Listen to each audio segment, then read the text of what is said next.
बापू, मैं लड़की हूँ तो क्या हुआ, मैं पढ़ नहीं सकती। ही लड़की जात हो, तुमको कहाँ मैं भेजूंगा, कुछ हो हवा गया तो समाज को क्या मैं मुंह दिखाऊंगा। और जब मैं ससुराल गई तब मेरे पैरों के नीचे से जमीन निकल गई।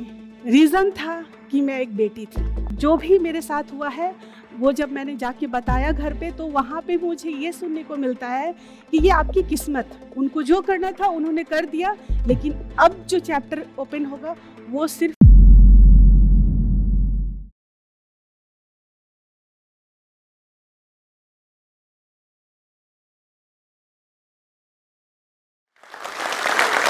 अस्सलाम वालेकुम, नमस्ते दोस्तों, मैं हूँ शाजिया कैसर, पटना बिहार से। मैं बिहार के एक छोटे से शहर भागलपुर में मेरी पैदाइश हुई।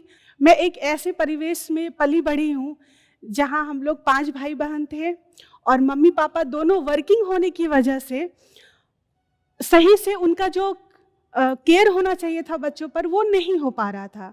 तो जिसकी वजह से उन्होंने मुझे और मेरे बड़े भाई को दादा दादी के पास, झारखंड का एक शहर है दुमका, वहाँ उन्होंने भेज दिया।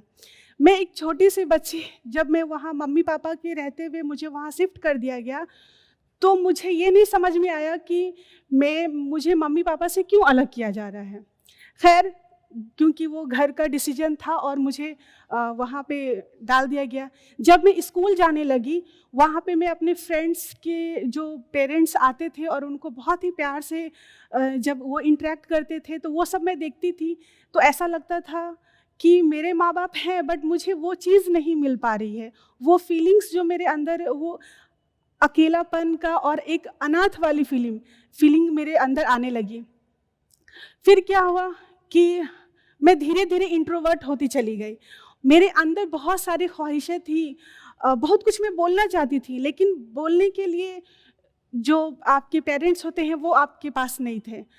जब मुझे मेरा एडमिशन होने वाला था स्कूल में, और जब वहाँ पे मैंने एंट्रेंस एग्ज़ाम क्रैक कर लिया और मेरे भाई साहब वो नहीं कर पाए, तो मेरा एडमिशन उस स्कूल में नहीं हुआ।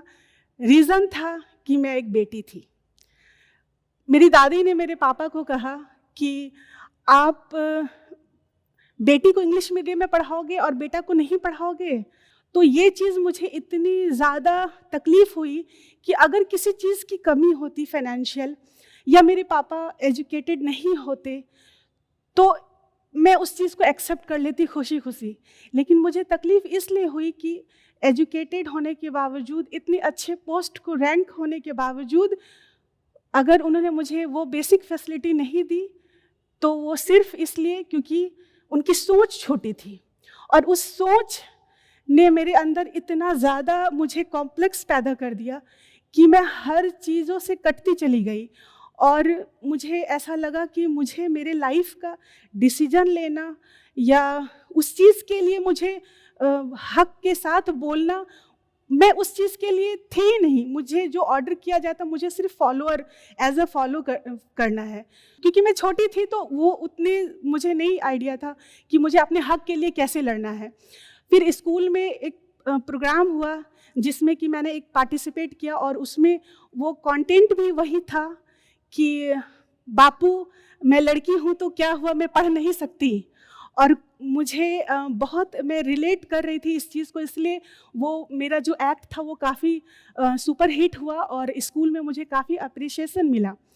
लेकिन फिर मेरे दादा दादी का इंतकाल हो गया और मुझे वापस से फिर मम्मी पापा के पास जाना पड़ा, भागलपुर। लेकिन फिर वहाँ पे फिर वही सिचुएशन आ गया कि मेरी मदर 5 बच्चों को एक साथ नहीं संभाल पा रही थी उनकी जॉब की वजह से, और मेरे फादर का जो जॉब था वो ट्रांसफरेबल था, तो हमें हॉस्टल में शिफ्ट कर दिया गया। एक बार फिर मैं अपने माँ बाप के रहते हुए भी वो अकेलापन झेलने को तैयार थी। और उस मेरे हॉस्टल का जो वॉल का जो कलर था वो भी जेल की तरह था, तो मुझे पूरा ऐसा लगने लगा था कि मैं एक कैदी हूँ और मुझे कैद की तरफ भेजा जा रहा है। खैर, मैं अपनी जो मैट्रिक की पढ़ाई में कंप्लीट करके घर आई तो मुझे एक नया और शगुफ़ा सुनने को मिला कि मेरे फादर जो है मेरे लिए रिश्ता ढूंढने लगे। रीज़न क्या था? वही उनकी दकियानुसी सोच। वो मुझे मतलब बेटी को एक ज़िम्मेदारी समझ रहे थे, एक उनके ऊपर बोझ था, तो वो शादी करके वो फ्री होना चाह रहे थे। और मैंने जब उनको ज़िद किया कि पापा मैं पढ़ने के लिए बाहर हायर स्टडी के लिए जाना चाहती हूँ, तो उन्होंने कहा कि नहीं, लड़की जात हो, तुमको कहाँ मैं भेजूँगा, कुछ हो हवा गया तो समाज को क्या मैं मुँह दिखाऊँगा। तो लेकिन वही उसी जगह पे, सेम प्लेटफॉर्म पे, उसने मेरे पापा ने मेरे भाई के लिए कहा कि ये अगर पढ़ना चाहेगा तो मैं इसको फॉरेन कंट्री भी भेजूँगा। मैं भी एक अच्छी बेटी की तरह कि मेरे माँ बाप जिस चीज़ में खुश रहे, मुझे वही चीज़ करनी है, तो मैंने उनका एक्सेप्ट कर लिया। उन्होंने मुझे फिजियोथेरेपी में एडमिशन करा दिया, लोकली पटना में ही। तो मैंने कहा कि क्या मैं कर लूँगी? तो उन्होंने कहा हाँ, तुम कर लोगी। अच्छा, एक अच्छा प्रोफेशन कोर्स में करा देता हूँ ताकि अच्छी जगह तुम्हारा रिश्ता लग जाए। तो मुझे लगा कि अब अगर आपको लगता है कि मैं कर लूँगी तो ठीक है, मैं कर लूँगी। तो मैंने वहाँ पे भी एक अच्छी बेटी की तरह उनकी हर बात मान लिया। मैंने उसमें एडमिशन कर लिया और मैंने खैर वहाँ पे अच्छा मैं मेहनत करके उस ट्रैक पे आने लगी थी। तब तक मेरे पापा ने मेरी शादी एक फ़ाइनल कर दी, ऐसी जगह पे जिसको मैं नहीं जानती थी। ना मैंने भी अपने पापा पे यकीन करते हुए एक्सेप्ट कर लिया कि शायद वो मेरे लिए बेहतर सोच रहे हैं, और मेरे फादर हैं तो ऑब्वियस है, उनसे बेहतर मेरे बारे में कौन सोच सकता है। लेकिन जब मेरी शादी हो गई और जब मैं ससुराल गई, तब मेरे पैरों के नीचे से ज़मीन निकल गई, क्योंकि जिस हॉस्पिटल को देखकर मेरे पापा ने मेरा रिश्ता लगाया था, वो हॉस्पिटल मेरे हस्बैंड का था ही नहीं, और वो उनके बड़े भाई साहब का था, और वहाँ पे फिजियोथेरेपी का कोई स्कोप भी नहीं था। मुझे लगा कि ये तो मेरा सपना शुरू होने से पहले ही ख़त्म हो रहा है, मैं लाइफ में क्या कर पाऊँगी। वहाँ से मुझे इतनी तकलीफ़ हुई और मुझे ये लगा कि सब कुछ होते हुए भी मेरे पास कुछ नहीं है। रीज़न सिर्फ़ ये था कि मेरे फादर की वो छोटी सोच, ना उनको फाइनेंस का कोई कमी था, ना किसी चीज़ की उन्होंने प्रॉपर तरीके से जांच भी नहीं किया, और मुझे बस एक ज़िम्मेदारी, एक बोझ समझा, शायद इसलिए उन्होंने बिना किसी रिसर्च के बस ऐसे ही शादी कर दी। तब मैंने सोचा कि ठीक है, अब मुझे इस जो भी मेरे साथ हुआ है, वो जब मैंने जाके बताया घर पे, तो वहाँ पे मुझे ये सुनने को मिलता है कि ये आपकी किस्मत। मेरे पास शब्द नहीं थे कि मैं क्या बोलूँ। हर चीज़ मैं उनके अकॉर्डिंग करती रही, और जब कोई चीज़ ख़राब हो गई तो उसमें वो मुझे ही ब्लेम कर रहे हैं कि ये मेरी किस्मत है। तब उस दिन मैंने ये डिसीजन लिया कि अब मेरे लाइफ का फ़ैसला मैं खुद लूँगी, और मेरी ज़िंदगी का हर एक फ़ैसला पे मेरा और सिर्फ मेरा अधिकार होगा। उनको जो करना था उन्होंने कर दिया, लेकिन अब जो चैप्टर ओपन होगा वो सिर्फ और सिर्फ मेरा। अगर मेरी किस्मत भी ख़राब होगी तो उसके लिए पूरी रिस्पॉन्सिबिलिटी मेरी खुद की होगी। मेरे फादर ने एक और गलती की थी, और वो गलती थी कि उन्होंने मुझे एक मॉडर्न लाइफ तो दिया था, लेकिन उन्होंने जो शादी मेरी की वो बिल्कुल ऑर्थोडॉक्स फैमिली के साथ की। उन्होंने ये भी नहीं देखा कि मैंने बेटी को जो परवरिश दिया है वो वहाँ एडजस्ट कर पाएगी कि नहीं कर पाएगी। लेकिन खैर, जो होना था हो चुका था। अब मैंने भी डिसीजन ले लिया था कि मुझे जो करना है अब अपने हिसाब से करना है। मुझे लगा कि अगर मुझे अपने सपनों को ज़िंदा रखना है या खुद के लिए कुछ करना है, तो सबसे पहले जो एक सामाजिक परिवेश में जो आपका एक कॉन्फिडेंस होता है, आपका शौहर, तो पहले उनको सेटल करना है। तो मैंने वर्कआउट करना शुरू किया कि मैं मेरे शौहर को कैसे सेट कर पाऊँ, ताकि समाज में एक उनका ओहदा हो, और वो भी एक कॉन्फिडेंट, मतलब हमारा रिलेशन भी अच्छा रहे। तो फिर मैंने नौकरी की, और नौकरी करके मैंने उतना ही अर्न किया जितना मुझे ज़रूरत था, और उस पैसे से लेकर मैंने उनका एडमिशन करा दिया। उनको बताया भी नहीं, और फिर सीधा एडमिशन कराने के बाद उनको इन्फॉर्म किया कि आपका एडमिशन हो चुका है, आप आइए, फ़लाँ डिग्री है वो हॉस्पिटल मैनेजमेंट का, आप वो कर लीजिए। उसके बाद फिर हम लोग दोनों मिलकर कहीं दूसरे शहर भी शिफ्ट हो जाएंगे, और फिर हम अपनी लाइफ को आगे बढ़ाएंगे। मेरे शौहर तो माशाल्लाह अच्छे थे, तो बस उन्होंने जस्ट वो पास आउट किया और उनका लाइफ सेट हो गया, उनको गवर्नमेंट जॉब लग गई। तब मुझे लगा कि मैं इत्मीनान हो चुकी, और उसी दौरान मेरे 2 बच्चे भी हो चुके थे। तो मुझे लगा कि अब मैं मेरी शादी, मैं बता दूँ, इंटर के बाद ही फर्स्ट ईयर में मैं फिज़ियोथेरेपी में थी, तभी हो गई थी।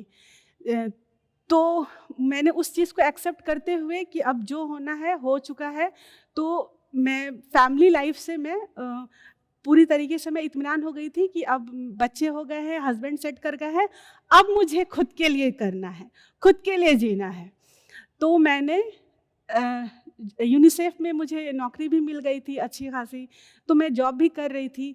लेकिन एक इनसे मैं जब वापस ड्यूटी से आई, तो मेरा बड़ा वाला जो बेटा है वो प्ले स्कूल में जा रहा था। तो मैं रात में वो मुझसे कहता है कि मम्मी, जब मैं घर आता हूँ ना, मुझे लगता मेरा कोई नहीं है। तो मुझे वो सारी पुरानी चीज़ें याद आई जो मेरे साथ बचपन में बीती थी। तो मैंने सोचा कि मैं क्या कर रही हूँ, मैं भी तो वही चीज़ कर रही हूँ जो मेरी मदर ने किया था। तो मुझे लगा कि मैं क्या करूँ? अभी नौकरी तो मैं एकदम से हाउसवाइफ़ तो मैं बन नहीं सकती, और पूरी तरीके से मैं अगर करियर करूँगी, क्योंकि मुझे सब कुछ चाहिए था। मुझे फैमिली भी चाहिए था, मुझे बच्चे भी चाहिए थे, मुझे करियर भी चाहिए था, मुझे अपने सपने भी जीना था। तो फिर, और मुझे ससुराल वालों को भी खुश रखना था। मैं नहीं चाहती थी कि मेरी करियर की वजह से या मेरे सपनों की वजह से मेरी फैमिली को दिक्कत हो या वो उनको तकलीफ़ महसूस हो। तो मैंने सोचा मैं क्या करूं? तो मुझे लगा कि मेरी ससुराल वाले जो हैं वो बहुत ही ऑर्थोडॉक्स हैं और प्योर रिलीजन फॉलोअर हैं। तो मैंने सोचा कि इसका सॉल्यूशन भी मुझे यहीं से निकलेगा, और मैंने कुरान शरीफ की तिलावत करना शुरू किया विथ मायने।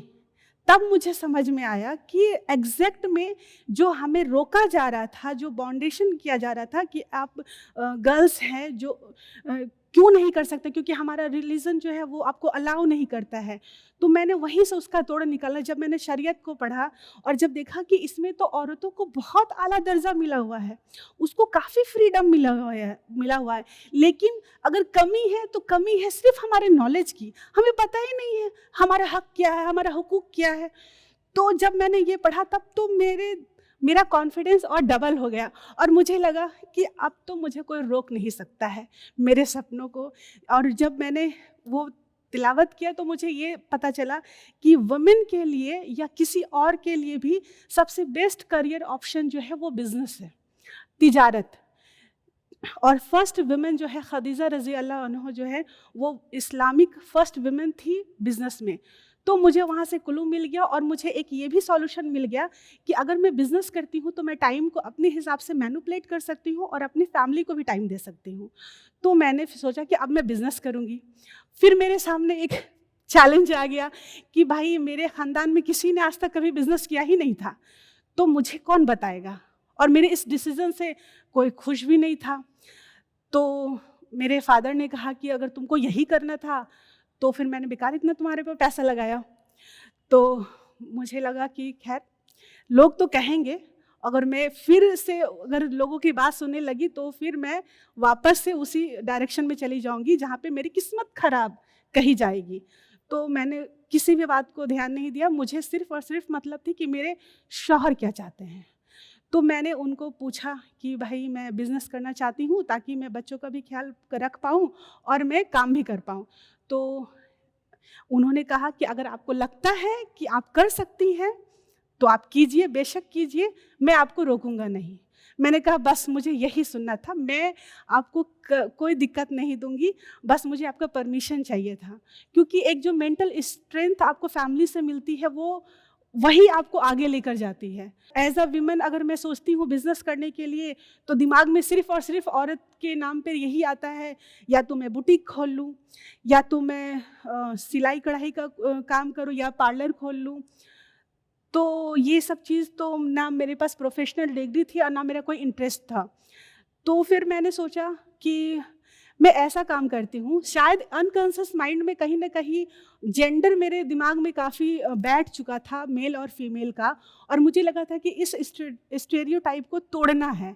जो साहस और जो हिम्मत होती है वो जेंडर देख कर नहीं आता है, वो एक इंसान के अंदर आता है, और वो औरत हो या मर्द हो, वो बस हिम्मत ही उसको आगे लेकर जाती है। मुझे ये लगा कि मैं जब मुझे नए सिरे से ज़ीरो से ही शुरुआत करनी है, तो क्यों ना कुछ ऐसा चीज़ मैं तलाश करती हूँ जो मार्केट में नहीं है, और उसको एज अ सॉल्यूशन मैं बिज़नेस के रूप में डेवलप करती हूँ। तो मुझे एक चीज़ समझ में आई जब मैंने सर्वे करने के दौरान, कि हर एक प्रोडक्ट का अपना सर्विस सेंटर है, लेकिन फुटवेयर का कोई भी सर्विस सेंटर नहीं है। तो मैंने काफ़ी उस पर रिसर्च करना शुरू किया, काफ़ी उस पर स्टडीज़ किए, और उसके बाद मुझे एक निकल कर आया कि मैं स्टार्ट करूँगी फुटवेयर का सर्विस सेंटर, जो कि रिवाइवल शू लॉन्ड्री या रिवाइवल सर्विसेज के नाम से अब वो मेरी कंपनी रन करती है। और इस आइडिया के तहत मुझे स्टेट गवर्नमेंट, सेंट्रल गवर्नमेंट सब ने रिकॉग्निशन दिया है, प्लस बिहार के लोगों ने भी एक्सेप्ट किया है, और मोर देन 10,000 कस्टमर हम सर्व कर चुके हैं। और अभी जो है हम अलग अलग स्टेट में भी ट्रेनिंग देकर वहाँ ओपन करवा रहे हैं। तो मैं ऑडियंस से और अपनी बहनों से ये कहना चाहूँगी कि वुमन होना हमारी कमज़ोरी नहीं है, वो हमारा सबसे बड़ा स्ट्रेंथ है, और ख़ास करके जो हमारा हक और हुकूक है उसको हमको जानना चाहिए, और उसके तहत हम कुछ भी हासिल कर सकते हैं।